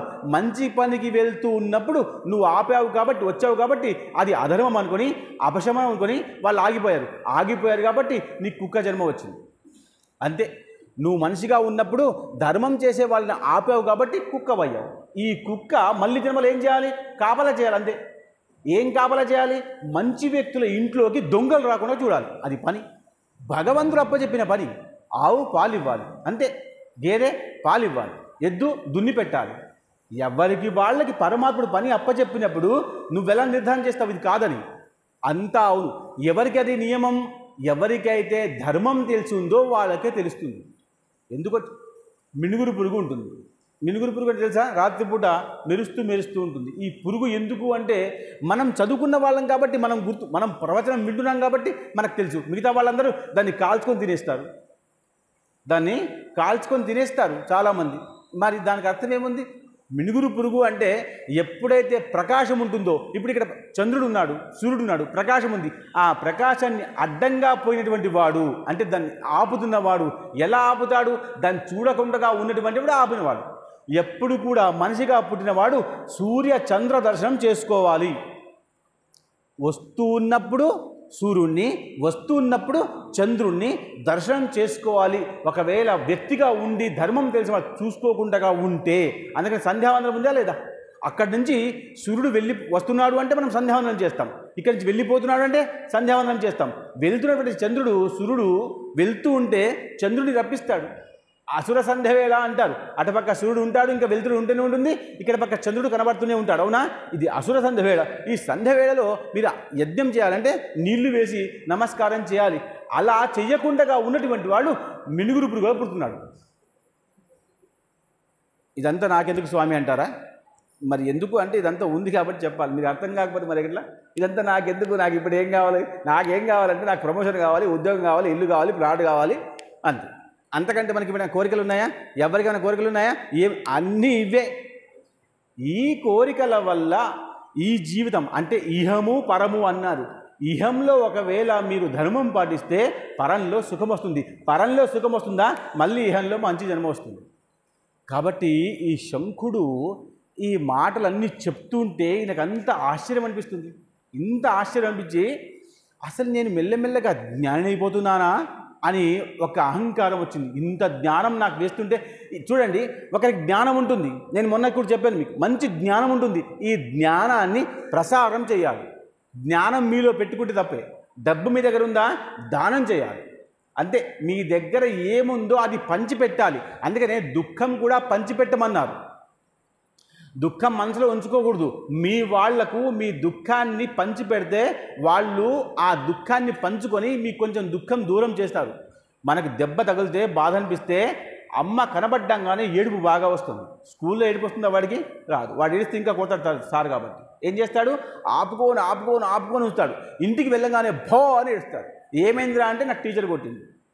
అంటే నీకు ఇప్పటిదాకా దుఃఖం ఉంది, కానీ దుఃఖం వ్యక్తపరచుకునేటువంటి సమయము, సందర్భము, ఆ స్థానము కాదు. సమయం కాదు, సందర్భము కాదు, స్థానము కాదు. అక్కడ నువ్వు దుఃఖం తీసుకొని రాలేదు. దుఃఖాన్ని అలాగే ఉంచుకొని తల్లి దగ్గరికి వస్తే అది సమయం అవుతుంది, సందర్భం అవుతుంది, స్థానము అవుతుంది. తల్లి అంత గొప్పది కాబట్టి పట్టుకొని ఏడుస్తాడు. అక్కడికి వచ్చి రాగానే అంత దుఃఖం ఉన్నప్పుడు మన వాళ్ళు కనబడితే దుఃఖం బాగా వస్తుంది. అవునా? బాగా ఏడుస్తామా లేదా? సంతోషం కూడా మన వాళ్ళ దగ్గర. కాబట్టి నేను మెల్లమెల్లగా జ్ఞాని అయిపోతున్నాను. ఇంత జ్ఞానం సంపాదించుకొని, బాగా వినండి, ఇంత జ్ఞానం సంపాదించుకొని ఈ అడవుల్లో కిరాతకుడిగా ఇంకా ఎంతకాలం ఉండిపోవాలి స్వామి అని దానికి అనుమానం వచ్చింది. అంతకుముందు ఏమన్నాడు? రాబోయే గంగా తీరానికి వెళ్దామా, స్నానం చేసి వస్తే నీకు పుణ్యం వస్తుంది, ఇంకా నీకు జన్మ మంచిగా ఉంటుందంటే రాను, ఇక్కడే ఉంటానన్నాడు. ఇప్పుడు ఏమనుకుంటున్నాడు? ఇక్కడ ఉండి ఈ జ్ఞానాన్ని ఏం చేయాలి? గురువుగారు ఇచ్చినటువంటి జ్ఞానాన్ని సంపాదించుకొని మళ్ళీ ఎవరికైతే అవసరమో వాళ్ళకి పంచిపెట్టాలి కదా అని నేను జ్ఞానిని కాబట్టి నేను కూడా వెళ్తాను అని అనుకుంటున్నాడు. కానీ ఇప్పుడు శంఖుడు ఏమంటున్నాడు, ఇప్పుడు నీకు అర్హత లేదు. నా మాట బాగా వినండి. ఎప్పుడైతే వస్తానన్నాడో అప్పుడేమో వద్దన్నాడు, ఇప్పుడు వస్తానంటే వద్దున్నాడు. దానికి ధర్మమే అడ్డం వస్తుంది. సమయము అది గొప్పది. మంచి కాలేజీలో సీట్ వచ్చినప్పుడు పోవాలా వద్ద నిర్ణయం తీసుకొని వెళ్ళిపోవాలి. ఇంకో కాలేజ్ వస్తుంది, ఇంకో ఉద్యోగం వస్తుంది, ఇంకో మంచి జీతం వస్తుంది, ఇంకా ప్యాకప్ ఇట్లా అనుకుంటూ పోతే ఉన్న ఉద్యోగం పోతుంది. అవకాశం పోయిందా? పోయింది. కిరాతకుడికి పోయింది. అందుకే జ్ఞాని ఎలా ఉంటాడంటే మీకు ఒక విషయం చెప్తాను. ఒక ఊర్లో ఒక జ్ఞాని ఉన్నాడు, బాగా గుర్తుపెట్టు. జ్ఞాని ఉన్నాడు. ఆయనకి ఏం చెప్పుకుంటాడు, నేను జ్ఞానిని అని చెప్పుకున్నాడు. ఆయన ఏమని చెప్పుకున్నాడు, నేను జ్ఞానిని. నేను జ్ఞానిని కాబట్టి సాధారణ వ్యక్తిలాగా నేను ఉండకూడదు, కాబట్టి నేను కొత్తగా కనబడాలని దినం అంటే సూర్యుడు బాగా ఉన్నప్పుడు కూడా ఒక టార్చ్ లైట్ పట్టుకొని పోతున్నాడు. ఎందుకు? నేను అందరికీ ఎలా కనబడాలి, సపరేట్గా కనబడాలి. ఏమని? నేను జ్ఞానిని కాబట్టి, నన్ను గుర్తుపట్టాలి కాబట్టి టార్చ్ లైట్ పట్టుకొని పోతున్నాడు. ఈయనకి జ్ఞాని అంటారా? అందరు ఏమంటారు, మూర్ఖుడు అంటారు. అలా అన్న పక్షంలో కూడా ఈయన ఏమనుకుంటాడు, మరి నీకు నాకు తేడా ఏంటయ్యా, ప్రతి ఒక్కరికి నేను జ్ఞాని అని చెప్పుకునే విషయం లేదు కదా, కాబట్టి ఆ టార్చ్ లైట్ పట్టుకొని పోతే నన్ను జ్ఞాని అని మీరు గుర్తుపట్టండి, నేను జ్ఞాని జ్ఞాని అనుకుంటూ వెళ్తున్నాను. కొన్ని రోజుల తర్వాత అలా చేస్తూ ఉంటే అసలు జ్ఞానులందరూ కూడా ఈయన్ని మూర్ఖుడు అంటున్నాడు, మూర్ఖుడు కూడా ఈయనని మూర్ఖుడే అంటున్నారు. కాదా? అది ఆ సమయము అలాంటిది కాదు కాబట్టి లాంతరు పట్టుకొని టార్చ్ లైట్ పట్టుకొని పోకూడదు కాబట్టి. ఒకసారి పిచ్చివాడు ఎదురయ్యాడు. పిచ్చివాడి ముందర ఎప్పుడు కూడా జ్ఞానము చూపించకూడదు, యజమాని దగ్గర ఎప్పుడు జ్ఞానము చూపించకూడదు. మీరు రాసి పెట్టుకోండి, యజమాని దగ్గర మన జ్ఞానం ఒకవేళ యజమాని కంటే నౌకరు బాగా తెలివిమంతుడైన పక్షంలో కూడా యజమానికి జ్ఞానం చెప్పకూడదు, మూర్ఖుడికి జ్ఞానం చెప్పకూడదు. మూర్ఖుడికి ఎలా చెప్తాం జ్ఞానం? మనం చెవిటివాడి ముందర శంకు ఊపితే అసలు వినబడుతుంది, ఆయనకి వినబడదు. కాబట్టి ఈయన ఏం చేశాడు, ఆ మూర్ఖుడి దగ్గర దాకా అక్కడ దాకా వెళ్ళాడు. వెళ్ళంగానే ఆ మూర్ఖుడు అన్నాడు, మీరు జ్ఞాని కదా అన్నాడు.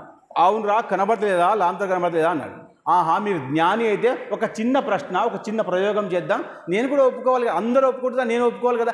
అందరు దేనికి ఒప్పుకుంటున్నారు? మూర్ఖుడు కాబట్టి ఒప్పుకుంటున్నారు. మూర్ఖుడితో వాదన చేయడం మంచిది కాదు కాబట్టి అందరూ సరేనయ్యా నువ్వు జ్ఞానివే జ్ఞానివే జ్ఞానివే, దానికి అదే అహంకారం వచ్చుకుంటూ పోయిందని నేను జ్ఞాని అని. ఆ పిచ్చోడు ఏమన్నాడు, ఒక మూర్ఖుడు పిచ్చివాడు ఏమన్నాడు, నువ్వు జ్ఞానివి కదా, నేను కూడా ఒప్పుకోవాలంటే చిన్న ప్రయోగం చేద్దాం. ఏమిటయ్యా చెప్పు, ఒక ప్రశ్న వేస్తాను చెప్పవయ్యా అన్నాడు. ఒక ప్రయోగం చేస్తాను చెయ్యమన్నాడు. చేతిలో ఒక రాయి పట్టుకున్నాడు. చేతిలో ఒక రాయి పట్టుకున్నాడు పిచ్చివాడు. పట్టుకొని నువ్వు జ్ఞానివైతే నేను ఇసిరి కొడితే నీకు ఎక్కడ తగులుతుంది చెప్పమన్నాడు. నువ్వు జ్ఞానివి కదా, నేను చేతిలో రాళ్ళు పట్టుకున్నాను కదా, ఒక్క రాయి ఇసిరి కొడితే నీకు ఎక్కడ తగులుతుంది అన్నాడు. ఈయన అసలు భయపడిపోయాడు. నేను తలకందామా కాళ్ళకు కొడతాడు, కాళ్ళకందామా నడుముకు కొడతాడు, ఎలా చెప్పాలి? నేను అవకాశం ఉందా? లేదు. కాబట్టి ఈయన ఏమంటున్నాడు, ఒకవేళ నువ్వు జ్ఞానివైతే నేను ఇసిరి రాయి ఎక్కడ తగులుతుందో చెప్పు, లేదా నేను అజ్ఞానిని అని ఒప్పుకో అన్నాడు. ఈయన దండం పెట్టి టార్చ్ లైట్ కింద పడేసి అయ్యా నేను అజ్ఞానిని అన్నాడు. జ్ఞానాన్ని ప్రదర్శించేటువంటి స్థానము కూడా అలాంటిదై ఉండాలి. నేను ఊరికనే జ్ఞాని అంటే కుదరదు. ఆయన జ్ఞాని కాదు కాబట్టి అలా సందర్భం వచ్చింది. కానీ ఈ యొక్క శంఖుడి దగ్గర జ్ఞానం నేర్చుకుని నిజంగానే జ్ఞాని అయ్యాడు. అన్ని విషయాలు ఆయనకు తెలిసిపోతున్నాయి. ఆ తర్వాత ఆయన ఆ యొక్క ప్రాంతాన్ని వదిలిపెట్టేస్తే ఎక్కడైతే ఆయన వల్ల ఆయన జ్ఞానం వల్ల ఉపయోగం జరుగుతుందో అక్కడికి వెళ్ళాలనుకుంటుంటే ఇప్పుడు శంఖుడు వద్దంటున్నాడు. వద్దని చెప్పి అయ్యా ఇంకొక ధర్మం నాకు చెప్పండి, దాని తర్వాత నేను ఏం చేయాలి చెప్పండి చెప్తే మళ్ళీ ఆయన యుగాల గురించి, యుగ ధర్మం గురించి, బ్రహ్మ గురించి, బ్రహ్మ జన్మ గురించి, దాని తర్వాత మన కలియుగంలో ఎన్ని యుగాలు, ఎన్ని కల్పాలు, ఎన్ని మన్వంతరాలు ఉన్నాయో ఇవన్నీ చెప్తున్నాడు. ఇవన్నీ ఇప్పుడు మీకు చెప్పినా మీకు అర్థమవుతాయి. కానీ ఎలా చెప్పినా ఇన్ని మన్వంతరాలు, ఇన్ని యుగాలు, ఇన్ని కల్పాలు, ఇప్పుడు వైవస్వ మంత్రం అంటున్నాం, అట్లాంటి 14 మన్వంతరాలు ఉన్నాయి. ఇన్ని మన్వంతరాలు మనం చెప్పుకోవాలి అంటే మనకు అర్థం కావాలి. కాబట్టి పరమాత్ముడి యొక్క కృప వల్ల మనకి ఇప్పుడు ఈ యుగంలో ఏం లాభం జరగాలో ఆ లాభం జరిగితే చాలు. ఈ లాభాన్ని మనం పొందుపరచడం కోసం ఈ యొక్క విషయాన్ని వింటే చాలు. అలా అన్నాడైనా ఇన్ని విషయాలు ఉన్నాయ్యా, నీకు ఇన్ని విషయాలు ఇప్పుడే అర్థం కావు, మెల్లగా మెల్లగా మెల్లగా అర్థమవుతాయని చెప్తూ ఉంటే ఏ చెట్టు కింద అయితే కూర్చొని వాళ్ళు మాట్లాడుకుంటున్నారో కొంతకాలం గడిచిపోయిందిగా. గడిచిపోయిన తర్వాత ఏ చెట్టు కింద అయితే వీళ్ళు మాట్లాడు కూర్చున్నారో ఆ చెట్టు తొర్రలోంచి ఒక పెద్ద సర్పము కిందికి వచ్చి పడింది. పడంగానే ఇద్దరు కూడా భయపడ్డారు. పెద్ద సర్పం కదా, భయపడ్డారు.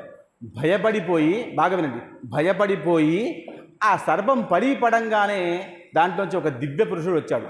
ఇది రెండవసారి. అక్కడ దంతిల కోహలుడు వచ్చారు, మతంగ మహాముని కొడుకులు. ఇప్పుడు వీళ్ళు మాట్లాడుకుంటుంటే ఈ సర్పం వచ్చింది. ఈ సర్పం రాగానే ఆ సర్పం దివ్యపురుష అవతారం ఎత్తి ఆ యొక్క శంకుడికి నమస్కారం పెట్టింది. దాంతోపాటు ఆ యొక్క కిరాతకుడికి కూడా నమస్కారం పెట్టింది. ఎవరికి నమస్కారం? జ్ఞాని. జ్ఞాని సర్వత్ర పూజ్యతే. ధనవంతుడు ఆ ఊరికి మాత్రమే ధనవంతుడు, కానీ జ్ఞాని సర్వత్ర పూజ. ఎక్కడైనా జ్ఞాని జ్ఞానియే. కాబట్టి ఇప్పుడు ఆయనలో ఏదో మెరుపు కనబడింది కాబట్టి ఆ దివ్య పురుషుడు ఆ శంకుడితో పాటు ఆ కిరాతకుడికి కూడా నమస్కారం పెట్టంగానే కిరాతకుడు లోపల ఎంతో సంతోషించాడు, ఎంతో మురిసిపోయి, అమ్మా నాకు కూడా నమస్కారం దొరికిందే. ఇప్పటిదాకా నన్ను భయపడే వాళ్ళే ఉన్నారు కానీ, పారిపోయే వాళ్ళే ఉన్నారు కానీ, నన్ను నమస్కారం పెట్టేవాళ్ళు ఎవరు లేరు. కాబట్టి ఈయంతో కూర్చుంటే, ఈయంతో మాట్లాడితే, శంకుడితో మాట్లాడడం వల్ల, శంకుడు చెప్పడం వల్ల, నేను వినడం వల్ల, ఉట్టి వినడం వల్లనే. గుర్తుపెట్టుకోండి, 9 రకాల భక్తుల్లో శ్రవణము మొదటిది. శ్రవణము, తర్వాత వందనము, కీర్తము, దాస్యము ఇవన్నీ ఉన్నాయి. కానీ శ్రవణము వినడం వల్లే ఇంత ధర్మం వస్తుందంటే, ఇంత గొప్పతనం వస్తుందంటే ఆ దివ్యపురుషుడు నాకు నమస్కారం చేసినప్పుడు సంతోషించాడు. అయ్యా నువ్వు ఎవరు అంటే ఆయన అన్నాడు, నేను అసలు ప్రయాగ క్షేత్రంలో రోచనుడు అనేటువంటి మహామునిని. గతంలో ఏం చెప్తున్నాడు ఈయన? నేను గతంలో రోచనుడు అనేటువంటి మహామునిని. నా దగ్గర ధనముంది, ద్రవ్యముంది, ఐశ్వర్యం ఉంది, సంపాదన ఉంది. ఐశ్వర్యము సంపాదన వేరు చెప్తున్నాను. ఐశ్వర్యం ఉంది, సంపాదన ఉంది, నా దగ్గర విద్య ఉంది, నా దగ్గర అన్నీ ఉన్నాయి. కాబట్టి నేను అహంకారంగా ఉన్నవాడు. ఏం చెప్తున్నాడు? రోచనుడు చెప్తున్నాడు. ఎవరు? సర్పంలోంచి బయటకు వచ్చిన దివ్య పురుషుడు చెప్తున్నాడు. ఎవరికి? శంకుడికి, కిరాతకుడికి చెప్తున్నాడు. ఏమని? నేను రోచనుడు, ప్రయాగ ప్రాంతంలో ఉండేవాడిని. కాశీ, గయా, ప్రయాగ, మథుర అన్ని పుణ్యక్షేత్రాలు కదా, తీర్థక్షేత్రాలు. అక్కడ ఉంటే చాలు. మీరు గుర్తుపెట్టుకోండి, అక్కడ ఉంటే చాలు. మీకు ఒక మాట చెప్తాను, మీరు మళ్ళీ వినిపెట్టుకోండి. అక్కడ ఉంటే చాలు అంటే అది పుణ్యక్షేత్రము, తీర్థక్షేత్రం కాబట్టి ఉంటే చాలు కదా. కానీ మన కృష్ణాలయంలో రోజు అభిషేకం జరుగుతూ ఉన్నప్పుడు ఒకవేళ చేతిలో తీర్థం పట్టుకొని ఏ పుణ్యక్షేత్రాలకు మీరు వెళ్దామనుకుంటున్నారో, గోకర్ణం ఎలా పట్టుకోవాలి తీర్థం? ఇలా పెట్టుకోవాలి. బాగా ఇంత పెట్టుకోవాలి తీర్థం. చాలామందికి తీర్థం తీసుకోవడం అంటే, నేను అంటుంటే మళ్ళీ మీకు కోపం వస్తుంది. నేను అన్నీ చెప్పాలి కాబట్టి చెప్తున్నాను. తీర్థము గోకర్ణంగా ఉండాలి చేతి. గోకర్ణంలో ఉన్నటువంటి తీర్థము కృష్ణ పరమాత్మ అభిషేకం చేసిన తర్వాత వేస్తే మీరు ఎక్కడెక్కడ వెళ్ళాలనుకుంటున్నారో అక్కడక్కడ ప్రాంతాలు చెప్తుంటే ఆయన మంత్రం చెప్తాడు, అకారముత్యహరం సర్వ. మీరు ఎక్కడెక్కడికి తీర్థక్షేత్రాలకి వెళ్ళాలో, దీనికి పేరేమిటి? తీర్థక్షేత్రము కదా. ఆ తీర్థాలను మీరు జ్ఞాపకం చేసుకొని మోకాళ్ళ మీద కూర్చొని శబ్దం రాకుండగా, పళ్ళకి తగలకుండగా లోపల వేస్తే ఆ తీర్థక్షేత్రంలో ఉంటే ఎంత పుణ్యం వస్తుందో ఇక్కడ కుష్ఠమందిర్లో అంతే పుణ్యం వస్తుంది. అమ్మ అర్థమవుతుందా? మరి ఇంత గొప్పగా ఉన్న విషయాన్ని మనం వదిలిపెట్టేస్తాం. మనం వదిలిపెట్టేసి ఎక్కడికో వెళ్దాం. చాలామంది పెద్ద పెద్ద వాళ్ళు ఏం చెప్తారు? అసలు తల్లిదండ్రుల యొక్క పాదంలోనే అన్ని తీర్థాలు ఉన్నాయంట. నిజమే, మనం పట్టుకోవడం లేదు కదా. మనం పట్టుకుంటున్నామా? చాలామంది 100 మందిలో 50 మంది తల్లిదండ్రులు అనాథాశ్రమాల్లో, వృద్ధాశ్రమాల్లో ఉన్నారా లేదా? మన వాళ్ళు లేరు, మనం భక్తులం కాబట్టి లేదు. కానీ చాలామంది ఉన్నారు, దృష్టులు వాళ్ళు. అలా ఉన్నారు అంటే దానికి కారణం ఏమిటి? అసలు తల్లి పాదంలో గంగ ఉంది అంటే ఎవరు వినరు అంటే తెలియక, పట్టుకోవడం అర్థం కాక. తీర్థంలో ఆయన మంత్రం చెప్తుంటే ఏం చెప్తున్నాడు? సర్వపాప నివాసనం అంటే ఏమంటున్నాడు? అకారముత్యహరం సర్వవ్యాధి నివారణం అంటున్నాడు. సర్వవ్యాధులు పోయే తీర్థం ఉంటే ఇంకా మెడికల్ ఎందుకు, హాస్పిటల్ ఎందుకు, దవాఖానలకు హోపు మరి ఎందుకు అని అనుకుంటున్నామా? తీసుకుంటున్నాం విశ్వాసంతో కాబట్టి మనం కొంచెం గౌరవంగా ఉంటున్నాం, మనం భక్తిగా ఉంటున్నాం. అలా ఏం చేస్తున్నారు ఇక్కడ? అన్ని వింటున్నాను. నాకు నమస్కారం పెట్టగానే సంతోషించాడు. నేను రోచనుడిని, సర్పంగా కలబడ్డాను, కానీ నా దగ్గర అన్నీ ఉన్నాయి కాబట్టి నాకు అహంకారం ఎక్కువ ఉంది. అహంకారం ఉండడం వల్ల నేను ఎవరైతే బాగా వినండి, ఇవాళ మీరు ఎవరైతే ధర్మకార్యం చేస్తూ వస్తున్నారో వాళ్ళకందరికీ నేను అడ్డంగా పోయాను. ఎక్కడైతే భగవద్గీత నడుస్తుందో అక్కడ నేను ఎలా ఉండేవాడిని? పెద్దగా చదువుకోలేదు, కానీ ఆ చదువును పెద్దగా గుర్తించలేదు. ఆయనకి జ్ఞానం ఉంది, జ్ఞానాన్ని ప్రదర్శింపజేయరు ఎవరు కూడా. అంటే ఎలా అంటే, బాగా చదువుకున్న వాడికి అహంకారం ఎక్కువగా ఉండడం వల్ల నాకు గౌరవం మాత్రమే కావాలనుకుంటాడు. ఇదొక అవగుణం. అలా తీసుకోకూడదు. విద్య వినయంతో కూడి ఉండాలి. వినయం లేకపోతే ఆ విద్య పనికిరాదు. ఆయన పెద్దగా బొట్లు పెట్టుకొని, మంచిగా పగడి వేసుకొని, అలా పెద్దగా భస్మాలు వేసుకొని, రుద్రాక్షలు వేసుకొని, మాలలు వేసుకొని హుందాగా అలా నడుచుకుంటూ వస్తే మిగతా వాళ్ళందరూ కూడా ఆయనకంటే ఎక్కువ జ్ఞానం ఉన్న పక్షంలో కూడా ఆయనకి గౌరవించి నమస్కరించి అక్కడి నుంచి వెళ్ళిపోవాలి. అలా అలవాటు చేసుకున్నాడు ఆయన. అయితే వాళ్ళ ఊర్లో ఒక ఆయన వచ్చి, అంటే ఆయన చెప్పుకుంటారు కథ, ఆయన ఏమన్నా మా ఊర్లో ఒక పెద్ద వ్యక్తి వచ్చి, గొప్ప వ్యక్తి వచ్చి వైశాఖ మాసం యొక్క వ్రత విధానం చెప్తుంటే అసలు ఆయన ఏం చెప్తున్నాడో చూద్దామని చెప్పేసి ఆయన కంటే బాగా తయారై పెద్దగా భస్మం పెట్టుకొని రుద్రాక్ష మాలలు వేసుకొని పట్టు వస్త్రాలు వేసుకొని గీటుగా వెళ్ళి అలా మధ్యలో కూర్చుండి అందరికీ మాట్లాడుకుంటూ, అంటే ప్రవచనం నడుస్తూ ఉన్నప్పుడు మాట్లాడుకుంటూ కూర్చున్నాను కాబట్టి దైవ దూషణే. చూడండి, భగవంతుడి యొక్క కథ వింటున్న వాళ్ళకి మాట్లాడించకూడదు, అది దైవ దూషణ.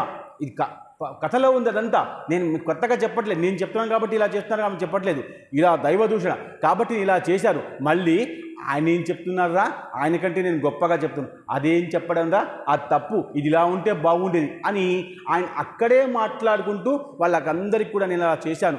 వాళ్ళకందరికీ ఇలా మాట్లాడడం వల్ల వాళ్ళకి దేవుడి మీద నుంచి మెల్లమెల్లగా విశ్వాసం పోయింది. ఎందుకంటే నేను 16 రోజులుగా ఒకవేళ చెప్పుకుంటూ 14 రోజులుగా చెప్పుకుంటూ వస్తున్న పక్షంలో కూడా ఒక్కరోజు మీకు చెప్పేవాడు మంచి విషయం చెప్పకుండా చెడు విషయం చెప్తే ఇన్ని రోజులు చేసిన పుణ్యమంతా కూడా ఆయన తప్పుడు మాట ఒకసారి వింటే మొత్తం వ్యర్థమైపోతుంది, గంగలో వెళ్ళిపోతుంది. తస్మత్ కృష్ణార్పణమస్తు. ఏది మనం చేసినటువంటి పుణ్యమంతా కూడా పోతుంది. పుణ్యమంతా గంగలో పోతే తప్పు కాదు, కానీ మళ్ళీ స్వీకరించే శక్తి మనకుందా? మళ్ళీ 14 రోజులు మళ్ళీ కూర్చుని మనం వింటామా? అవకాశం ఉందా? లేదు. కాబట్టి అలా వ్యర్థంగా పోనివ్వకూడదు. నీ పుణ్యాన్ని పాపాత్మలకి, అవసరం ఉన్న వాళ్ళకి ధారపోయాలి. అలా నేను చెయ్యలేదు కాబట్టి అందరిగా తప్పుగా మాట్లాడుతున్నాడు కాబట్టి ఈసారి అలా చేసిన తర్వాత అక్కడ ప్రవచనంలో ఉన్నటువంటి ఒక స్త్రీ దిక్కు చూసి 2-3 రోజులు పోయి ఆమెనే పట్టుకొని ఆమెని నా ఇంటికి తీసుకొచ్చి ఆమెతో వ్యవహారం మొదలుపెట్టాను. అంటే నేను ఆమెతో ఉండడం మొదలుపెట్టాను. నేను అసలు బ్రాహ్మణ కుటుంబంలో పుట్టాను, నేను రోచకుణ్ణి, నాకు ముని అంటారు, నాకు జ్ఞానం ఉంది, విద్య ఉంది, కానీ దీన్ని కూడా వాడుకోకుండా అలా స్త్రీని వాడుకున్నాను. కాబట్టి ఆమె దగ్గర ఉండడం వల్ల నాకు మంచి గుణాలన్నీ కూడా పోయి ఆమెతో ఉండడం మాత్రమే అలవాటైపోవడం వల్ల నాకు కొంతకాలానికి రోగం వచ్చింది. ఆ రోగము తగ్గని రోగము. అలాంటి వాళ్ళతో ఉంటే తగ్గని రోగం వస్తుంది. ఇప్పుడు కూడా అలాంటి రోగం ఉంది, తగ్గని రోగము అంటారు. పూర్వ జన్మ కర అనుసారేణ రోగ బాధతే ఇది విద్య అన్నారు. అసలు రోగం అలాగే వస్తుంది. పూర్వజన్మ నీది బాగు లేకుండా ఉంటే నీకు రోగంగా పుడతావు. ఇప్పుడు నీకు అసలు రోగం ఉంది అంటే గత జన్మలో ఏదో పాపం చేసి ఉంటే, అది కూడా ధార్మిక పాపం, అది కూడా ప్రవచనం వల్ల, అది కూడా కథ వల్ల, విష్ణు కథ వింటుంటే తప్పు చేసావు కాబట్టి అలాంటి అవుతుంది. కాబట్టి నేను ఆ వేషతో ఉన్నాను కాబట్టి నాకు రోగం వచ్చింది. కాబట్టి రోగం తర్వాత నేను మృత్యు చెందుతున్న పక్షంలో కూడా ఆమెను మాత్రమే జ్ఞాపకం చేసుకొని, నిన్ను కూడా ఆయన జ్ఞాపకం చేసుకున్నాడు చూడండి, అలా జ్ఞాపకం చేసుకున్నాను. కాబట్టి అలా మంచిగా వ్యక్తిగా కూర్చున్నటువంటి భగవత్కథ వింటూ ఉన్నప్పుడు ఒకవేళ వేరే వాళ్ళు వచ్చే సర్పదంశం చేసినటువంటి పాపం వస్తుందట. అందుకనే ఎవరికి కూడా భగవత్కథ వింటున్నప్పుడు వాళ్ళని మాట్లాడించకూడదు. వాళ్ళకి అర్థమైనా అర్థం అవ్వకపోయినా మనం మౌనంగానే ఉండాలి. నేను ఆ తప్పు చేశాను కాబట్టి నాకు కొంతకాలం వరకు నరకానికి తీసుకెళ్ళి నాకు మృత్యు వచ్చింది, రోగం వచ్చింది, నరకానికి వెళ్ళాను. నరకానికి వెళ్ళిపోతా సలసలతో తాగుతున్నటువంటి ఆ యొక్క కూపంలో వేశారు. దీన్ని కుంభిపాకం అంటారు. అలా వేశారు నన్ను ఆ యమధర్మరాజు. అదంతా నేను సహించుకుంటూ ఇవన్నీ విషయాలు నేను జ్ఞాపకం చేస్తున్నాను. చూడండి, మీరు గుర్తుపెట్టుకోండి బాగా. మీకు ఒకవేళ అంటే ఇదంతా సత్యమే, దీంట్లో ఏ అనుమానం లేదు. మృత్యువు తర్వాత చాలామందికి అంటారు, ఎవరైనా కాశీకి పోయొచ్చి అని చెప్తే వింటాం, కానీ నరకానికి పోయొచ్చి వింటామా, స్వర్గానికి పోయొచ్చి వింటామా అని అంటాం. కానీ ఈరోజు కూడా మీరు గుర్తుపెట్టుకోండి, అన్నీ ఉన్నాయి, స్వర్గము నరకము అన్నీ ఉన్నాయి. వచ్చిన వాళ్ళు మనకు చెప్పరు. మన దగ్గర ఉన్న కుక్క మనతో మాట్లాడుతుంది, మన దగ్గర జంతువులు మనకు మాట్లాడతాయి, మన దగ్గరనే ఉంటాయి. అదంతా ప్రేమ. అలాంటి నిజాలు అన్నీ కూడా ఉన్నాయి. అలా ఎంత చెప్పినా నీకు అర్థం కాకుండా ఉంటే ఏం చేయాలి? ఈయన ఏం చేస్తున్నాడు, నువ్వు నేను గత జన్మలో నరకంలో ఉన్నప్పుడు, నేను కుంభిపాకం జరుగుతున్నప్పుడు నాకు అన్ని జ్ఞాపకం వస్తాయి. మనం తప్పులు చేస్తే నరకానికి పోతే మీరు ఇక్కడ ఏం తప్పులు చేశారో ఆ తప్పులకు విషయం చెప్పి శిక్షిస్తారు వాళ్ళు.